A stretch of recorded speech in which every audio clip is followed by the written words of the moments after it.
करके बिहार के गरीब जनता के अधिकार का छीन करके हमें हराया गया। हम जनता से नहीं हारे, आप इस बात को समझ लीजिए।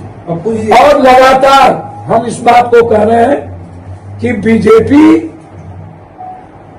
सिर्फ सत्ता के लिए इस देश के संविधान और डेमोक्रेसी को खत्म कर रही है। अब अंतिम में आपको दो बात करना चाहता हूं। पहला बात, आप बेफिक्र रहिए, कौन क्या बोल रहा है।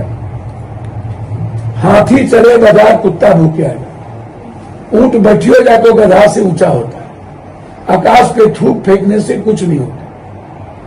आप इन्होंने, हमारे नेता ने स्पष्ट कह दिया है, उस पर मुझे कुछ नहीं कहना।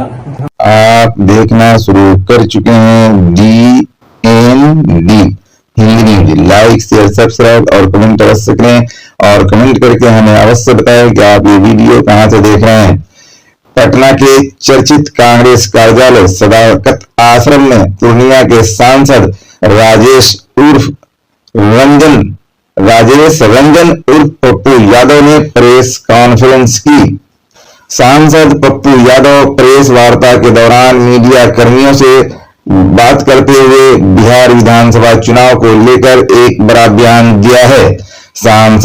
सांसद पप्पू यादव चुनाव आयोग एवं भाजपा पर जमकर प्रहार करते हुए कहा कि यह चुनाव फर्जी है और चोरी का है। 10-10 हजार रुपया मतदाताओं के खाते में डालकर मतदाताओं को गुमराह किया गया है। चुनावी मशीन से चुनाव हराया गया है। पूर्णिया में वोट की कटौती की गई है। 12 जगहों पर एक जैसा वोट को दिखाया गया है। ये कैसे संभव है कि 12 जगहों पर एक ही परिणाम आए? सवाल के घेरे में है। वोट की चोरी हुई है, फर्जी सरकार है और हमारे नेता राहुल गांधी अपने सिद्धांत पर अड़े हैं। सांसद पप्पू यादव वीवीपैट की काउंटिंग की जांच की भी मांग की है। मतदान में बीजेपी की साजिश को पर्दाफाश करते हुए 172 लोगों की संपत्ति की जांच की भी मांग की है। सांसद पप्पू यादव ने इस मांग को रखते हुए अपने प्रेस वार्ता में ये बातें की है। सांसद पप्पू यादव ने कहा कि बिहार की जनता का चीरहरण किया गया है। भाजपा सत्ता के लिए संविधान को रौंद रही है। सदाकत आश्रम विचारों का मंदिर है। ब्यूरो चीफ अजय गुप्ता पटना के सदाकत आश्रम से पूर्णिया सांसद राजेश रंजन उर्फ पप्पू यादव ने प्रेस वार्ता के दौरान मीडिया कर्मियों से क्या कुछ कहा, हम आपको रूबरू कराते हैं। आप वीडियो में बने रहें। पटना से ब्यूरो चीफ अजय गुप्ता जी की रिपोर्ट।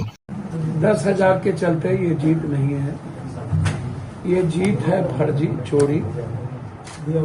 SIR जो हमारे नेता की शंका थी वो साबित हुई। 49,000 पूर्णिया में वोट कटे। इस तरह इनके यहाँ, प्रवीण जी के यहाँ 36,000 वोट कटे।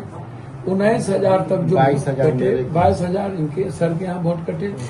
19,000 जो वोट कटे 19,000 तक, उसमें हम 27 वोट से 11,000 तक जो हम हारे हैं 127 सीट पर। पहला। दूसरा कि लगभग 83 पॉइंट कुछ परसेंटेज सीट पर इंडिया गठबंधन को बैलेट पेपर में अधिक वोट है। हम बैलेट पेपर में चुनाव जीत रहे थे और हमको मशीन में चुनाव हराने का प्रयास किया गया। किसी भी मंत्री को बैलेट पेपर में 2-3 मंत्री को छोड़ के तीसरे का नहीं है, हमको किया गया। तीसरा, 7 करोड़ 42 लाख वोट थे। 7 करोड़ 42 लाख के बाद 7 करोड़ 45 लाख कहां से हुआ? और वित्त मंत्री के हस्बैंड ने 1 करोड़ 73 लाख वोट फाजिल पड़े, यह ट्वीट किए हैं कल। आप उसको उठा करके देख लीजिए, ये 1,73,000 वोट कहां से आए। तीसरी चीज, वोट जब हम लोग के घर कटे, हमारा कटा वोट कटा, दलित का, EBC का, यादव का, माइनॉरिटीज का, तो 49,000 कटे तो हम 50,000 आधा हो गए। हमको अगले बार से ज्यादा वोट आया 93,000, ठीक है, और उसको आ गया 1,30,000। तो हमने बीजेपी का वोट लिया। अगले बार 65,000 कांग्रेस को वोट मिली और इस बार हमको 93,000 वोट आया। तो सर कैसे वोट, उसको 130,000 मिल गया। उसके बाद 12 जगह पर 1,22,400, 1,22,400, 1,22,400, 1,22,400 इक्वल वोट कैसे आया? तीसरी चीज सकरा का जो वोट है आप इसको समझ लीजिए। रामा निषाद का वोट 1,03,75 है। और दूसरा वोट आपको मैं बता दूं कि ये यहाँ जो है क्या कहते हैं मुजफ्फरपुर में 1,03,75 है, इक्वल वोट है। अब आपसे मैं एक बात पूछना चाहता हूं, आप हमको एक बात बताइए कि आप कह रहे हो कि 10,000 आप हमको एक बात, आप एक सप्ताह पहले किसी को आपने टिकट दिया, उसके बारे में न तो किसी को पता है मधुबनी में किसको टिकट दिया, न कहीं पर 6 टिकट दिया और न छाप पता है, और आपको 1 लाख से ऊपर वोट मिल गई। आप इतने बड़े जादूगर हो। 10 दिन पहले इनकी सीट कंफर्म हुई और 6 सीट मिला, और 6 सीट में कोई वहां के कैंडिडेट को टिकट नहीं मिली, तो आप तब भी कह रहे हैं कि हम जीत गए। अब आप हमको एक बात बताइए, ट्रेन से ला रहे हो और पट्टी बांध के ला रहे हो, जीविका के गोदी में 6 तारीख को डाल रहे हो। अब आप चुनाव आयोग के हमारे अध्यक्ष जी ने स्पष्ट क्लियर किया, हमारे नेता ने स्पष्ट कह दिया कि हम लड़ेंगे, हम झुकेंगे नहीं, चोरी हुई है, फर्जी सरकार है। बीजेपी या चुनाव आयोग के माध्यम से लड़के नीतीश कुमार को खत्म करने का उनकी साजिश ज्यादा थी।